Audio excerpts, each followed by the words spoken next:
দুই গ্রুপের সংঘর্ষ হয়েছে।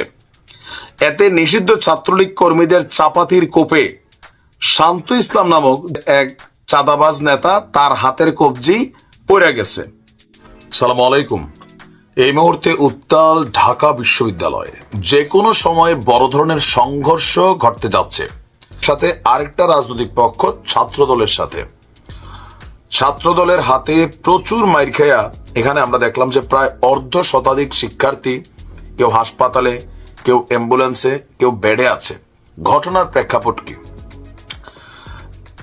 এখন ছাত্রদল দীর্ঘদিন যাবৎ ক্ষমতার বাহিরে থাকার কারণে তারা অনেক কিছু থেকে বঞ্চিত ছিল। আবার ছাত্রলীগের বিদায়ের পরে যেই সুযোগ সুবিধাটা তারা মনে করছে ক্যাম্পাসে পাবে, এইটা আবার নতুন যে রাজনৈতিক শক্তি বৈষম্য বিরোধী ছাত্ররা তারা এনজয় করতেছে, মোটামুটি একদম দেদারছে। সো তারাও তো এখন রাজনৈতিক দল ঘোষণা দিয়ে ফেলছো। ছাত্রদল ভাবতেছে তোমরা যদি এইভাবে এনজয় করো তো আমরাও এনজয় করবো। ভাই, এই স্বাধীনতা তো আমরাও আনছি। এইটা নিয়ে আসলে মূল কথা ঝামেলা, ক্যাম্পাসে দখলদারিত্ব প্লাস নানান ইস্যুতে বৈষম্য বিরোধী রাজনৈতিক শক্তি বিএনপির যে ছাত্র শক্তি তাদের মধ্যে সংঘর্ষের ঘটনা ঘটেছে আপনার খুলনার প্রকৌশল এবং প্রযুক্তি বিশ্ববিদ্যালয়ে। ছাত্র রাজনীতি বন্ধের দাবিতে শিক্ষার্থীদের দুই পক্ষের মধ্যে দফায় দফায় সংঘর্ষের ঘটনা ঘটেছে। তো ছাত্র রাজনীতি কেন বন্ধ হবে এখন?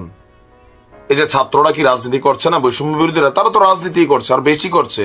তো ছাত্রদল এখন রাজনীতি করবে, এটাই তো স্বাভাবিক। আপনি ছাত্র রাজনীতি বন্ধ বলবেন, আপনারা রাজনৈতিক শক্তি হিসাবে আবির্ভূত হবেন, তো ছাত্রদলের দোষটা কি? ছাত্র রাজনীতি যদি বন্ধ হয়, আপনারা যেগুলো করতেছেন এটাও তো করার সুযোগ নেই। কারণ রাইট নাও আপনারা বলতেছেন আমরা একটা আলাদা ফোর্স, আলাদা শক্তি। বাংলাদেশের মানুষ এগুলা এখন বোঝে যে আপনারা রাজনৈতিক শক্তি। এখন ছাত্র রাজনীতি বন্ধের দাবিটা করতেছে কারা? যারা নিজেরাই একটা রাজনৈতিক শক্তি। তো ছাত্রদলকে এটা বুঝতেছে না? বুঝতেছে। ছাত্রদলের একটা অভিযোগ আছে যে এমনি জাতীয় নাগরিক কমিটি আর বৈষম্য বিরোধী এরা কিন্তু সবাই মানে ABC টিম, তো তারা ছাত্রদলকে প্রতিপক্ষ মনে করে। এখন আমি যখন নিউজটি করছি তখন আপনার পরিস্থিতি নিয়ন্ত্রণে প্রায় 2 প্লাটুন বিজিবি মোতায়েন করা হয়েছে। দুপুর থেকে শুরু হয়েছিল এই সংঘর্ষ এবং ধাওয়া পাল্টা ধাওয়া, চলেছে বিকাল 6টা পর্যন্ত। অর্ধ শতাধিক শিক্ষার্থী আহত হয়েছেন। এরা কারা? এরা বৈষম্য বিরোধীর স্টুডেন্টস, সাপোর্টার শ্রেণী, এবং তারা অনেকে এখানে কানেক্টেড। আহত যারা আছেন তাদেরকে হাসপাতালে নিয়ে যাওয়া হয়েছে। বর্তমানে সেখানকার পরিস্থিতি থমথমে। সমন্বয়ক সার্জিস হাসান তারা সবাই বক্তব্য দেওয়া শুরু করছে, এটা পরিস্থিতি এরকম না, ওইটা ওই রকম না। তো তোমরা তো বাবা এখন রাজনৈতিক শক্তি, এটা তো হবেই। রাজনীতির খেলা দেখেন, রাজনীতিকরণে একটা মানুষকে যখন কেউ টর্চার করে, তারা মারায়, তখন মানুষ ভাবে এটা মজলুম। কিন্তু আপনি রাজনীতি করবেন, আপনি ক্ষমতার সাথে কানেক্টেড হবেন, তো ভাই এখানে মাঠে টিকে থাকতে হবে, লড়াই করে। এটা আমরা বাংলাদেশের মানুষ বুঝি। এদিকে এই শিক্ষার্থীদের উপর হামলার ঘটনায় ছাত্রদলের হামলার অভিযোগে বিক্ষোভ মিছিল এবং সমাবেশ চলছে দেশের বিভিন্ন জায়গায়। আপনার বৈষম্য বিরোধী ছাত্র আন্দোলন এই মুহূর্তে তারা নগরীর শিববাড়ি মোড়ে একটা কর্মসূচি পালন করছে। তো এটা নিয়ে আমরা দেখছি যে নানান গুণীজনরা নানান কথা বলছেন, কিন্তু আমি সোজা বাংলায় বুঝি, আমার কথাগুলো অনেকের কাছে ভালো লাগতে পারে, নাও লাগতে পারে।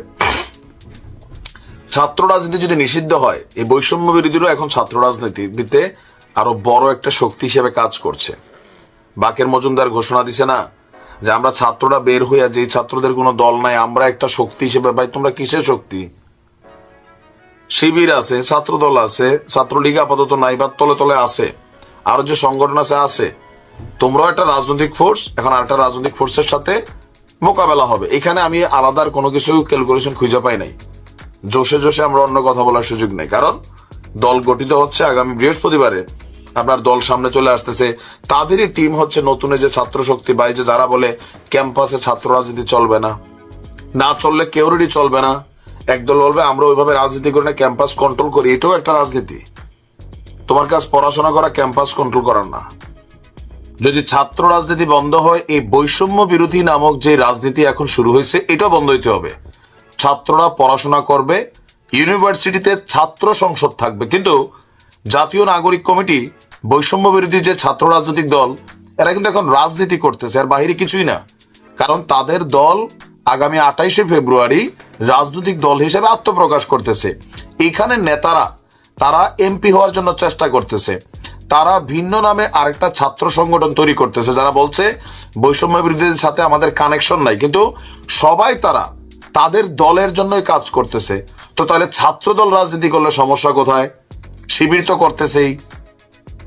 আপনি বিষয়টা বুঝতে হবে, যদি ছাত্র রাজনীতি কোনো ক্যাম্পাসে বন্ধ হয় তাহলে সকল ধরনের বৈষম্য বিরোধী, জাতীয় নাগরিক, তারপরে হচ্ছে ছাত্র দল, ছাত্র শিবির সবারটা বন্ধ করে দেন। ছাত্রলীগ তো এখন নিষিদ্ধ হয়ে আছে, কিন্তু আপনারা বলবেন যে আমরা ছাত্র, আর বাকি যারা করতেছে তারা কি অছাত্র? ছাত্র দল যারা করতেছে তারাও তো ভাই ছাত্র। আপনারা যেমন ক্ষমতার জন্য যে কোনো কিছু ভূমিকা নিচ্ছেন, সরকারকে এটা দিচ্ছেন, তো তারাও তাদের জায়গা থেকে করবে। হিসাবটা ক্লিয়ার হইতে হবে, এখানে বৈষম্যের সুবিধা নেই। ঘটনার প্রেক্ষাপটে আজকে কুয়েটকে কেন্দ্র করে উত্তাল, সারা বাংলাদেশে উত্তাল। সারা বাংলাদেশের বৈষম্য বিরোধীরা ছাত্রদলকে বলছে তোমরা যে লুটপাট, চাঁদাবাজ, ধান্দাবাজ আমরা কিন্তু জানি। 5 আগস্টের পর থেকে তোমাদেরকে দেখতে আসি, তোমরা যে মানে ধান্দা করার জন্য পাগল হয়ে গেছো। আমার কথা না ভাই, ওই যে টেলিভিশনে ফুটেজগুলো দেখেন, এই বিষয়গুলো কিন্তু সামনে আসছে। তো টুকিটাকি অভিযোগ কি বৈষম্য বিরোধীদের বেলা নাই? তারাও তো করতেছে বিভিন্ন জায়গায়। চাঁদাবাজি না করুক, তদবির বাণিজ্য আছে, বিভিন্ন জায়গায় সিন্ডিকেটের সাথে তারা জড়িয়ে গেছে।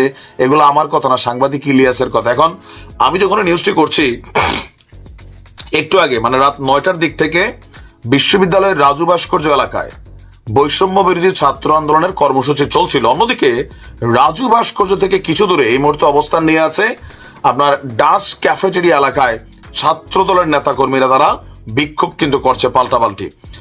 দুপুরে ছাত্র রাজনীতি বন্ধের দাবি নিয়ে খুলনা প্রকৌশল এবং প্রযুক্তি বিশ্ববিদ্যালয় কুয়েটে যে সংঘর্ষের ঘটনা ঘটেছে, আহতের সংখ্যা 1/2 ছাড়িয়ে গিয়েছে।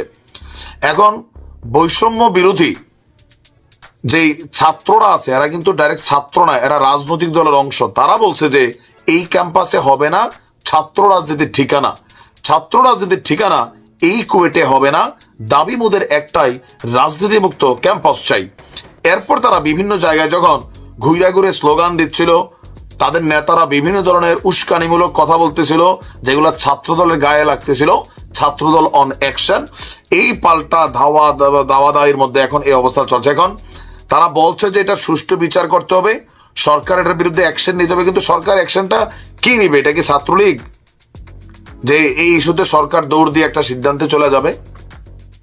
আমরা যদি এখন দেখি বাংলাদেশের বর্তমান প্রেক্ষাপটে, আপনার এই দলগুলা মাঠে নামে, ছাত্র দল বা ছাত্র শিবির অথবা এই বৈষম্য বিরোধীরা, তাহলে এখানে কি পরিস্থিতি তৈরি হবে? আমরা কি এই বাংলাদেশ দেখতে চাইছিলাম ভাই? আমি যখন নিউজটা করছি, একের পর এক নিউজ আপনারা নিশ্চয় দেখছেন, এখানে নানান ধরনের বক্তব্য উঠে আসছে। আর আমি সর্বশেষ ছাত্র রাজনীতি বন্ধ নিয়ে আমাদের ছাত্র দলের যিনি সাধারণ সম্পাদক আছেন, তার একটা পোস্টও এই মুহূর্তে খুবই ভাইরাল। তিনি বলছিলেন যে ছাত্র রাজনীতি বন্ধ করতে চাও ফ্যাসিবাদী মনোভাবের বহিঃপ্রকাশ। তো এটা কারা করতে চাচ্ছে এখন?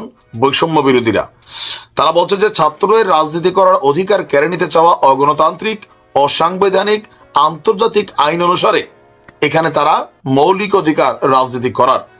আর তার বক্তব্য স্পষ্ট, তিনি লেখছেন ক্যাম্পাসে গণতান্ত্রিক পরিবেশে রাজনীতি করার সুযোগ দিলে যে কোনো ধরনের সংঘাত এড়ানো সম্ভব।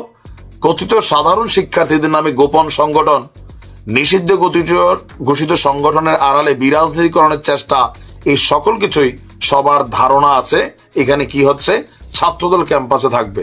আমাদের স্পষ্ট বক্তব্য, যদি ক্যাম্পাসে কোনো রাজনীতি না থাকে, বৈষম্য বিরোধী রাজনীতিও ক্যাম্পাসে থাকার সুযোগ নেই। কজ তারা part of a political party, তারা রাজনৈতিক শক্তি এখন। সো তারা চাইবে ক্যাম্পাসটা তাদের দখলে রাখতে, যেমনটা ছাত্রলীগ চাইছে। এক একজনের চাওয়ার সিস্টেমটা, আদায়ের সিস্টেমটা আলাদা। আপনাকে উচিত কথাগুলো বলতে হবে। নিষিদ্ধ ছাত্রলীগ, বাট তারা কি বাংলাদেশে নাই? আছে আছে আছে। আজকে এটি দেখাচ্ছি যে নিষিদ্ধ ছাত্রলীগ আর এই মুহূর্তে ছাত্রদল বা যুব দলের মধ্যে কি খেলা চলছে ভাই। তবে ঘটনার প্রেক্ষাপট হচ্ছে চাঁদাবাজি। যেই হারে বিএনপির পোলাপাইন ছাত্রলীগের নিষিদ্ধ অবস্থায় তাদের জায়গাগুলো দখলের চেষ্টা করতেছে বিভিন্ন জায়গায়, তো চাঁদাবাজি এই লেভেলে থাকলে মাশাল্লাহ তারা যুবলীগ ছাত্রলীগের ছাড়াই যাবে, সময় লাগবে না। কারণ এখনো কিন্তু বিএনপির সরকার কি ক্ষমতায় আসছে? আসে নাই। তারেক রহমান দিনরাত বোঝানোর চেষ্টা করতেছেন, বাবা সোজা লাইনে হাঁটো। কিন্তু এই যে যারা চান্দাবাজ টাইপের দলের মধ্যে থেকে সুবিধা নিবে এরা কিন্তু বের হয়ে গেছে রাস্তায়। আবার অনেক জায়গায় ছাত্রলীগ যুবলীগ তারাও কিন্তু মাঠে আছে, যারা চান্দাবাজ সিন্ডিকেট। তো অন্যান্য জায়গার মতন এখানেও খাবলা দিতে আসাতে কি করছে জানেন, হাতের কবজি কেটে ফেলে দিছে ছাত্রলীগের নেতায়। ঘটনার প্রেক্ষাপট হচ্ছে ফুটপাতে চাঁদার হাত বদল নিয়ে দুই গ্রুপের সংঘর্ষ হয়েছে। এতে নিষিদ্ধ ছাত্রলীগ কর্মীদের চাপাতির কোপে শান্ত ইসলাম নামক যুবদলের এক চাঁদাবাজ নেতা তার হাতের কবজি পড়ে গেছে। আর ঘটনার প্রেক্ষাপট হচ্ছে গতকাল রাত পর্যন্ত, বিকেল থেকে রাত পর্যন্ত টঙ্গী ২৭ এলাকায় এই ঘটনা ঘটেছে। আহত শান্ত স্থানীয় ৫০ নম্বর ওয়ার্ড যুবদলের সভাপতি প্রার্থী। প্রত্যক্ষদর্শী এবং পুলিশ বলছে যে আপনার ২৭ এলাকায় ৫ আগস্টের আগে ফুটপাতে চাঁদা তুলত নিষিদ্ধ ছাত্রলীগ কর্মী মামুন এবং মুন্না গ্রুপ। ৫ আগস্টের পর যুবদল নেতা প্রিন্স এবং জোয়েল ফুটপাত দখল করতে গেলে মামুন এবং মুন্না গ্রুপ প্রতিরোধ করে। কি করতে গেছে? চাঁদাবাজি করতে গেছে। এই কারণে বলে মুদ্রার এই পিঠ ওই পিঠ, ভালো হবে না এরা। আচ্ছা, এই সময় তাদের মধ্যে সংঘর্ষ হলে ছাত্রলীগের যে নেতা ছিল, মানে তাদের নেতাকর্মীরা চাপাতি চোপাতি দিয়ে মোটামুটি সাইজ করে ফেলছে শান্তকে। এক পর্যায়ে কয় হাতরাই রাখবো না, কেউ কবজিটারে এক কোপে ২ ফানা করে দিছে। এই সময় যুবদলের আরেক কর্মী বন্ধুকে বাঁচাইতে আইসা নিজেও কয়েকটা কোপ খাইয়া গেছে। আর এই ঘটনায় নিষিদ্ধ ছাত্রলীগের একজনও আহত হয়েছে, বাট তার নাম জানা যায়নি। আমাদের ওসি সাহেব বলছেন, টঙ্গী পশ্চিম থানার ওসি, যে একজনের কবজি কাটার ঘটনা ঘটেছে, অভিযোগ প্রাপ্তি সাপেক্ষে আইনগত ব্যবস্থা গ্রহণ করা হবে। মোটামুটি আমরা আর ৬ মাস লাগবে বিএনপি সম্পর্কে, মানে বিএনপি বলা উচিত না, এই যুবদল ছাত্রদল তাদের কিছু কথিত কর্মী বা সমর্থক, বাট তারা কিন্তু এই দলগুলারই সমর্থক, কেউ কেউ নেতা। এই যে এখন আমরা ছাত্রলীগ কর্মী বললাম না, সেও কিন্তু চান্দাবাজ কর্মী। এদের বিরাট একটা অংশ কিন্তু আওয়ামী লীগে ছিল। এখন বিএনপির মধ্যে একটা বিরাট অংশ এরা মাঠ পর্যায়ে থাকে, এরা চান্দাবাজিতে লিপ্ত হয়ে গেছে। তো এইভাবে ৬ মাস চললে আওয়ামী লীগ যে খারাপ ছিল মানুষ এটা ভুলে যাবে। কেন? মানুষ কি পরিবর্তন কিছু দেখছে যে না, আগে এলাকাটাতে চান্দাবাজি হইতো, এখন হয় না। আগে একজন সিএনজি ওলা জিবি দেওয়া লাগতো, এখন লাগে না। আগে আওয়ামী লীগ মানুষের মিথ্যা মামলা দিত, গায়ের জোর দেখাইয়া গুন্ডামি দেখাইতো, এখন দেখায় না। এরকম কি হচ্ছে? না, ডাইরেক্ট বলা হচ্ছে মাইরা ফেলবে, ফাটাই ফেলবে, কই গেলি রে গুন্ডারা, আইসের তোর বাবারা, মানে আমরা তোদের বড় বাবা। এই খেলাতে মানুষ দেখছে জামাতের উপকার হচ্ছে, ছাত্রদের উপকার হচ্ছে। তবে এগুলা দেখে তারেক জিয়া ক্লান্ত, বারবার কয় বাবা রে প্লিজ তোরা থাম, নমুনাটা ভালো না। কিন্তু কে শুনে কার কথা? সোরাই কি ধর্মের কাহিনী শুনে? এই কারণে বিএনপি চাচ্ছে নির্বাচনটা দিয়ে সরকারটা নিজেদের কন্ট্রোলে নিলে কিন্তু সত্যি সত্যি বিএনপি ভালো রাজনীতি করে, মানে তারেক রহমান থেকে শুরু করে যারা আছেন নীতি নির্ধারক কমিটির, এরা সাইজ হয়ে যাবে। আর যদি আবার তারাও আগের মতন ক্ষমতায় বসার পরে রূপ বদলায় যায়, তাহলে তো বাকিটি ইতিহাস হবে। কখনো আবার আর একটা ৫ই আগস্ট আসবে। ভালো থাকুন। আগামী দিনের একটা রাজনৈতিক পক্ষ কাদের বিরুদ্ধে আন্দোলন করছে? রানিং আর একটা রাজনৈতিক পক্ষের বিরুদ্ধে। আপাতত মানুষের মধ্যে এই মনোভাবটাই আসছে, যেহেতু বৈষম্য বিরোধীরা এখন একটা রাজনৈতিক টিম, বা আপনার আগামী ২৪ তারিখে তারা মাঠে নামতে যাচ্ছে।